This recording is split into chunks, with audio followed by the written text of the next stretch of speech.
Before we get started with all the amazing functionalities and features of Google Search, it's important for you to know 6 of its most basic default settings.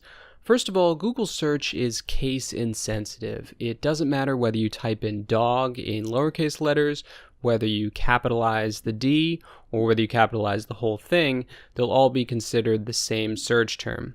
Number 2, Google Search is indifferent to whether a word is plural or not, so dog and dogs will be considered the same keywords.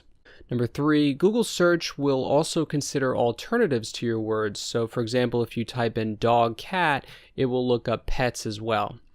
Number 4, Google Search adds the word "and" whenever you use a blank space between elements in your searches. So for example, when you type in Pizzeria Washington, it will only show results containing both terms rather than just one or the other.